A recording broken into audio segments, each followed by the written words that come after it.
Wakabayami wakayinan ako ito wala yung nalamanan mulo. Nga miri, nga anado, nga nanglawatian, nga miri bududo, nga pupadagan jaran. I'd like to pay my respects to the elders, past, present, and emerging, for they hold tradition and law that we teach to our next generation. Also, I'd like to pay respect to all the elders and the people gathered here today, and also pay respect to everyone's spiritual ancestors that are gathered here in this place, and also pay respect to the Nunakal and Queensland people, me and Williams, or those cultural teachers of Minjerribah and North Stradbroke Island. Some of these songs and dances you'll see today comes from Minjerribah and North Stradbroke Island, and we pay respect to them, and also their spiritual ancestors.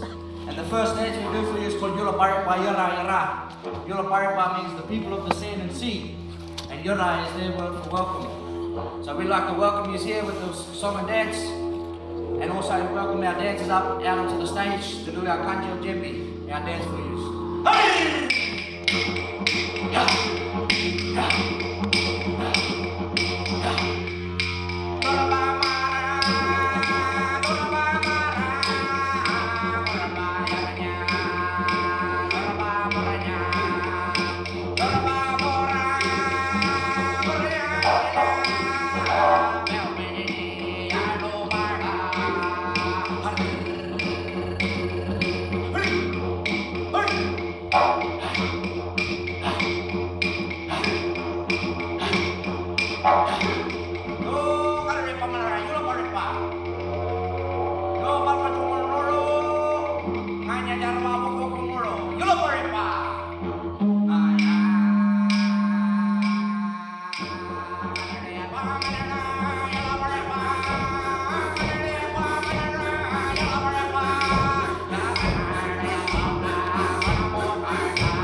Thank you.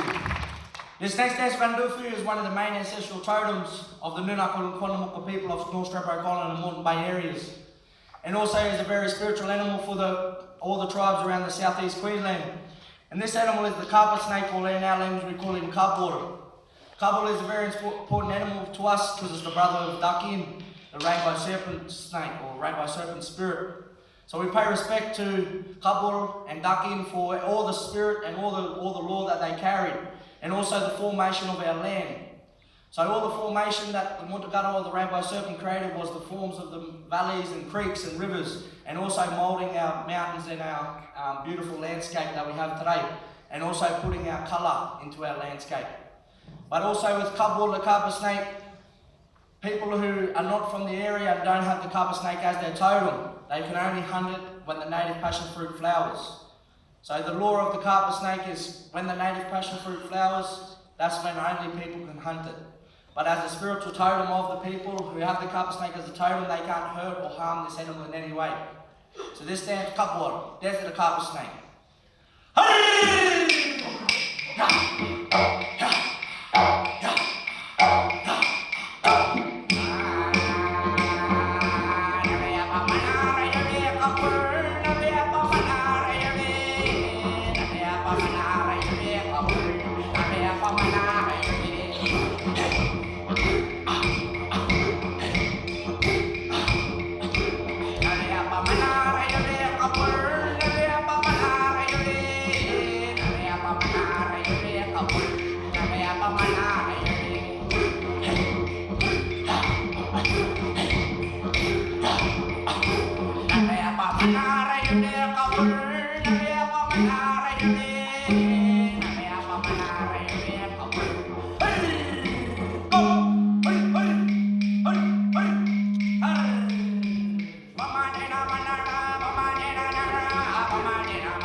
Couple, there's the couple.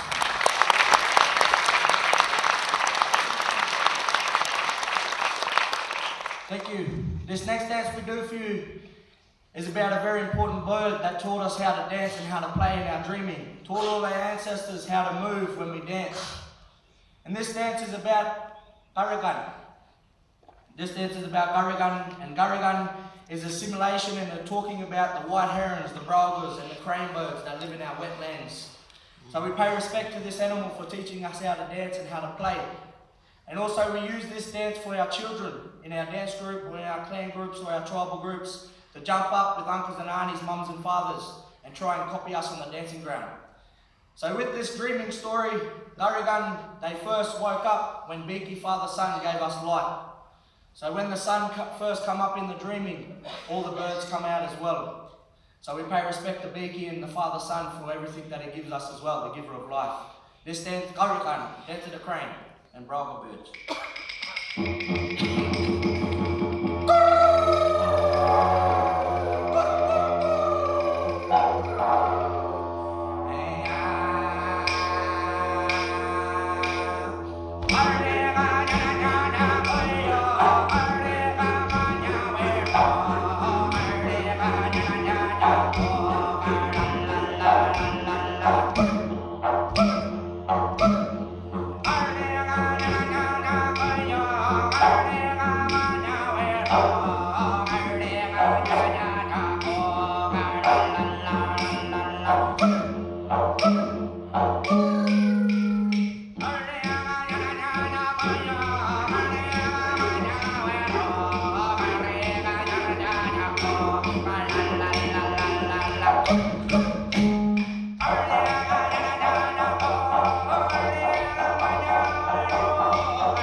Thank you.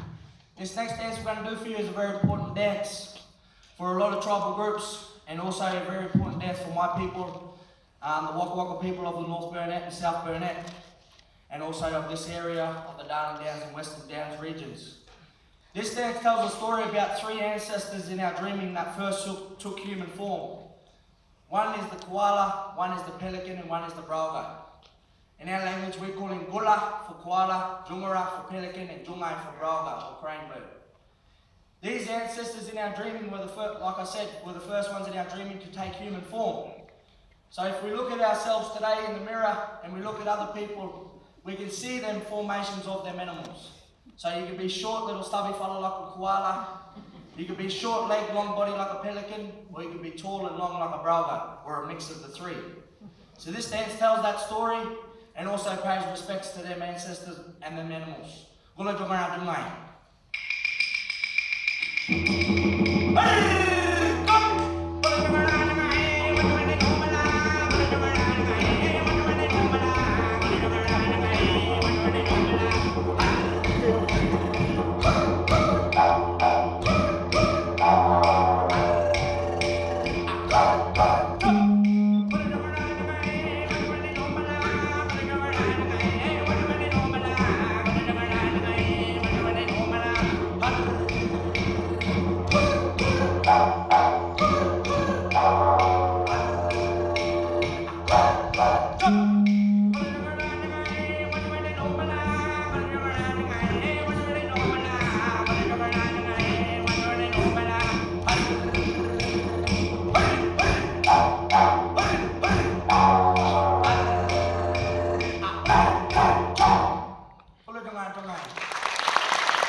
Thank you. This next dance we're going to do for you talks about our oysters. So obviously oysters is a very big seafood that is a delicacy for a lot of restaurants and stuff around the region and all around Australia. Our oysters in Australia is the biggest oysters in the world pretty much. So oysters were originally harvested from my people and our people of Australia, of the southeast Queensland and all over the coastal areas of Australia. Oysters were a big harvest nutrients and also food for our people. But we also had different indicators on our land. So the different indicators that tell us that the oysters are at their fattest and ready to be harvested was the wild hot bush. So the wild hot bush blooms a yellow flower, and when the flower blooms, it will puff a white smoke out of the top. When that white smoke puffs out of the top, we know that the oysters are ready to be harvested. So we go down with our family group and with our children and teach them them old ways of harvesting the oysters and the correct ways. And also making sure they follow that law of making sure they don't go get oysters until that flower blooms. This dance, Yuggera, dance of the wild bush oysters.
Thank you. This next dance we're going to do for you is a very important dance for a lot of the southeast Queensland tribes, especially the Yuggera and Toowoomba people of the Brisbane area, and especially for the Nunaka people and the Quandamooka people of the region of Moreton Bay and also Stradbroke Island, and also the Nugi people of South Australia as well. This tells us a story about a very special bird. This bird is a messenger bird that will come to us 3 nights in a row. And if it gives a really eerie cry, some of you might know this cry, some of you might know this call. If it does this call or cry 3 nights in a row, our family group will know someone will pass away. And what we do for that is we make sure we pay respect to that person before they pass.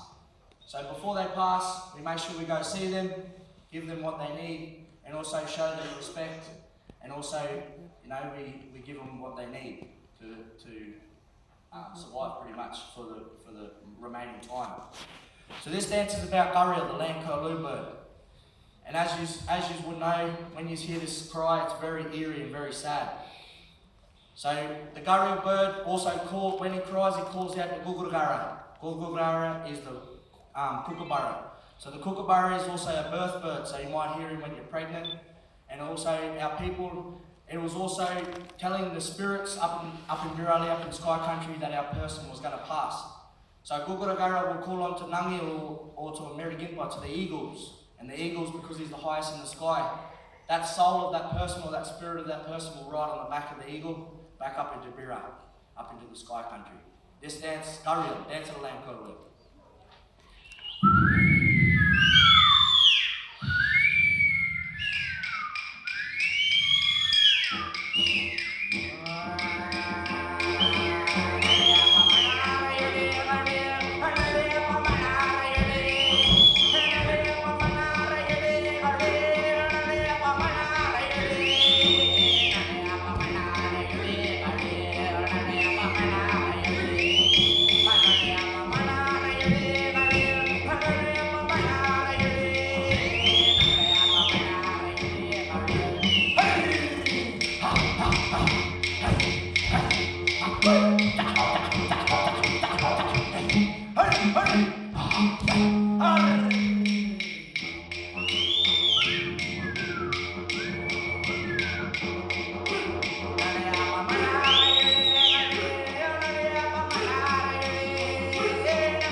This next dance I'm going to do for you is a very important dance as well.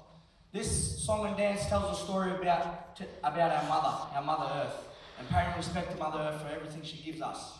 Food, water, clothing, etc., etc. So what I'm trying to say to everyone is, don't look what's in the box or look at the box, look what's around the box and the surroundings of that box. There's a beautiful landscape out there and we need to look after it. This dance, Yuggera, dance of Mother Earth.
Yuggera, dance of Mother Earth.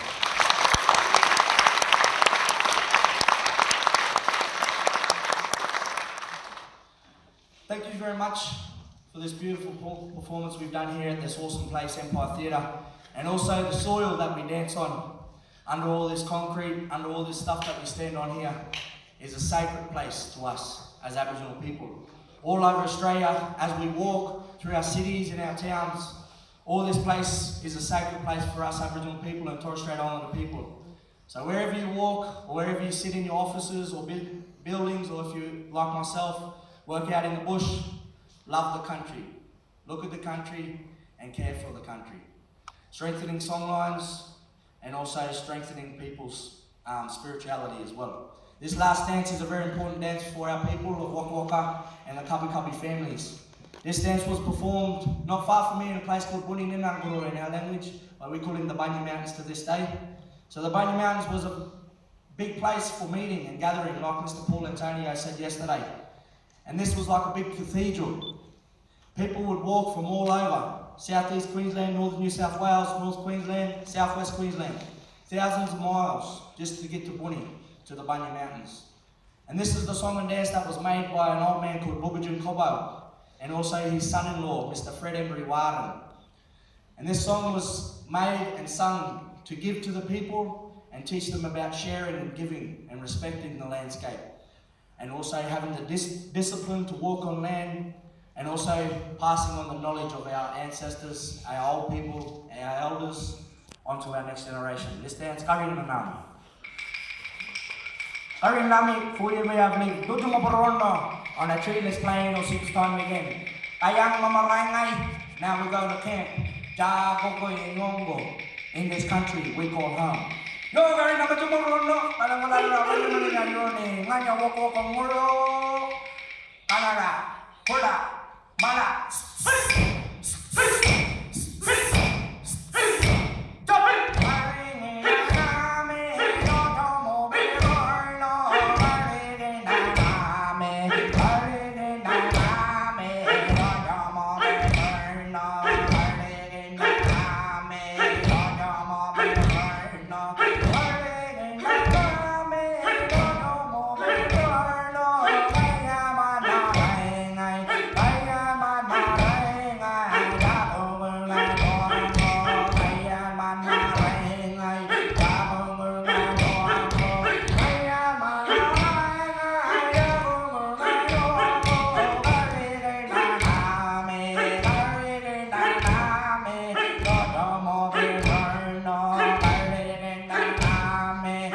Ngani lamale, thank you all. And welcome to